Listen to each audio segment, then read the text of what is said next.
Hey, I want to thank you for being here. You can pick up more conversations just like this one on arrow.net, ARROE.net. It's time to play it forward. These are real people, real stories, the struggle to play it forward. Episode number 551 is with Mr. Joe Morton and Tracey Moore from Inside the Black Box on Crackle. Hello. Hi. I want to congratulate you on season number 2. This has got to be an amazing moment for you. And because, I mean, here we are in this place. Last year, it was the beginning. We were just getting into everything that was taking place. And now here we go with season 2. You give us reason to be very excited. Thank you. What did you go learning into this project? Because, I mean, once the first season is done, there's something that you're going to pick up along the way. And I think that, well, just personally, I think one of the things we learned and picked up was how to be better hosts. I mean, neither one of us had been hosts on any particular show before. So that was a new skill for us, and how to do that in a smooth sort of way to make it comfortable for our guests, to do the kinds of research that sort of brought things out of them that were either unexpected or would be a surprise to the audience. So it was those kinds of things that we learned in season 1 that really helped us in season 2. I think also the reputation of the show began to grow so that it made it easier to get guests to come on. I mean, in some cases, they were friends of ours, and so those things were easier. Or, we had Felicia Allen on in the first year, so of course we had Debbie Allen, Felicia Rashad, rather, the first year, Debbie Allen the second year, and Condola as well. So things like that began to evolve from season 1. And I also think we put ourselves in a position, especially being so close to the audience, as being on one playing field. And I think a surprise from, not necessarily a surprise, but we were able to bring season 1, the idea to fruition in terms of having this platform. And in season 2, we have people now that are calling us to be on this show. Yes. And actors who want to be in the audience and participate. So we've created this energy that people know there's a platform for people of color, aspiring and working actors to come and be seen and showcased. And then actors or creatives in this industry have a safe place to be their authentic self and to tell their stories of their challenges or obstacles and hurdles and their perseverance of continuing to go on and not giving up, because there really is no reason to give up. So those are a lot of takeaways that, I think we were able to get at the show, from the show. The show we're talking about is Inside the Black Box, which is on Crackle. And I am so amazed, and I've always been inspired by the fact that you guys went with Crackle. And because, I mean, to so many people, it's still a new streaming platform. But my God, it is that one place that things begin to happen. And you guys make a presence there. Yeah, I mean, we got, as Tracey said, the first year was about fruition. It was about taking the idea, finding someone who would be supportive of it, and both Crackle and the General, who are our insurance, are our sponsors, which is just, I think, gave us even more confidence in season 2. I think both of those things sort of increase our confidence. So we start off being the little engine that could, and now we are the little engine that is still going. And all those things are sort of help with confidence. And then we bring that confidence onto the show. Mm-hmm. We share that kind of confidence with the actors, who are not only our guests, but the actors who are there to learn and participate. Because that's part of one of the things we're teaching is how to build confidence within yourself. And as we sort of, as it exudes from us and goes to them, they take it with them. And as a result, in season 2, we have actors who now have agents, and we have actors who are now on Broadway, and it's all working. And I wanted to just add that, the actors were so overwhelmed with joy, and they couldn't articulate what they were feeling because they had never felt this before. And it was all very positive and good. So they gifted us. They went outside during, lunch, and they all just created a theme song. They wanted to give us something. Joe is a musician, so Joe was able to take the actors in the studio, and they created our theme song for the show. Do you pull from your personal experiences to create these incredible conversations? I don't call what you guys do interviews at all. You're having a physical one-on-one, hey, you're sitting right here in my living room kind of a conversation. But do you pull from your own experiences to get into that relate factor? Yeah, in some ways, yes. I mean, but mostly it really is, at least for me at any rate, I'll start looking at a particular actor's background and what they've done and how they've created what they've created, and use that as a foundation for the kinds of questions that I want to ask.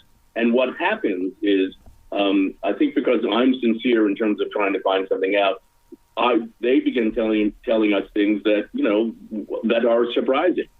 Right. Jeffrey Wright, for instance, began talking about the number of people, teachers and friends that he lost to AIDS while he was doing Angels in America, to the point that he kind of broke down and began to cry a little bit and said, this is the first time I've told this story. And that happens a lot. Essence Atkins came on the show, and Essence was a young woman who played my daughter many, many years ago in a Thomas Carter series called Under One Roof. And she began telling stories about how she evolved from just being an actress to now a director and a producer and a writer. And so these things come out, I think, because the space itself feels safe. And that's our biggest kind of job with this particular show, is to make the guests feel absolutely comfortable, as you say, as if we are sitting in their living room and just having a conversation, so that they feel easy about talking about things that are personal to them, which is why we've asked them on the show in the first place. It's not about their latest job or their latest creation, whatever it might be. It really is about, who is this person of color? What was their experience from where they started to where they are now? And I think for me, I just basically, there's some guests like Rob Morgan, Wendell Pierce, Kalita Smith, that I've known from the embryo stages of their career as a casting director. So what has helped me is just to rest in some of my relationships and rest in that comfort and really just being myself. And that, again, creates that environment for us. And we also, I think, as an actor, and really, I tell actors this, but the more comfortable you are with yourself, it just transitions out into the universe, and the other people are comfortable as well. So, we kind of set the tone, and then I think the guests just feel the comfort and they fall right into it and share. Almost to a person, every guest who comes on the show usually starts off the interview the same way by saying, "Oh my God, what a great energy in this room!" Yeah. Well, when you share that energy with another creative outlet, I mean, when the show is over, do you go write music, Joe? Is there a side of you that's going, oh my God, I need to do something with this positive energy because I can't let it just sit there? Well, while we're shooting the show, that positive energy usually means I go home to get ready for the next day's work. Yeah. So I'll start sort of thinking about who our guests are going to be the following day. Because the way we do this, we shoot the show in a week. We shoot 2 episodes per day. So it really is. And I think probably the most positive thing that happens is the guests themselves don't want to leave. They just want to kind of hang out. So the guests from the first show just might hang out to watch what happens in the second show, or the guests from the second show will just hang out and watch and just take in what's going on. Because I don't think, because we are not asking them about their latest job, I think we've told them we're going to talk about, what your experience has been as an artist of color, but you're not quite sure what that means exactly until you're actually in the room. And once they're in the room, they begin to feel, oh, they really do mean what they say. This really is about having a conversation about something that's concrete. Not that their job is not concrete, but something concrete to them personally. And it's so that energy sort of always becomes just dealing with them. And as Tracey said, the biggest kick to me was when the actors who are sitting in the audience, or what I call them our young students, when they created the theme song.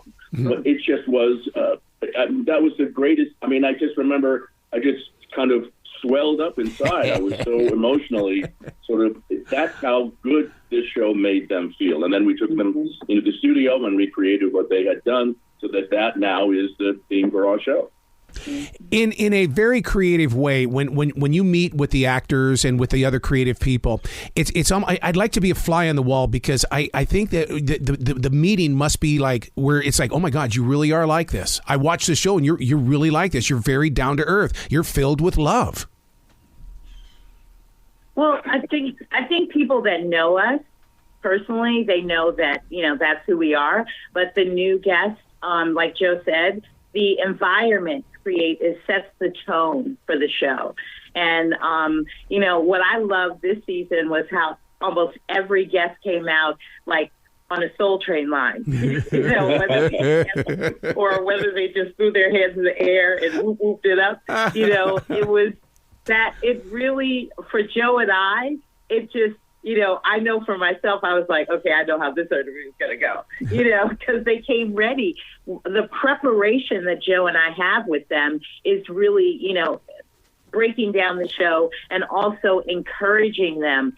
They'll say, can we swear? Can we say anything? And we're like, talk, tell us, as long as it's not offensive and hurting someone.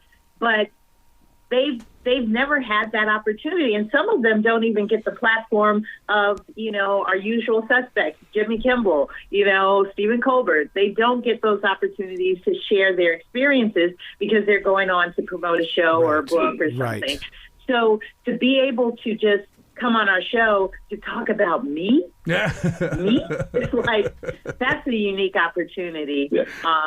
And it's a great opportunity for them. Wow. You guys have got to come back to this show any time in the future. I love our connection. I love your stories, and I love what you're doing with communication as well as community. Thank you. Thank you. You be brilliant today, okay?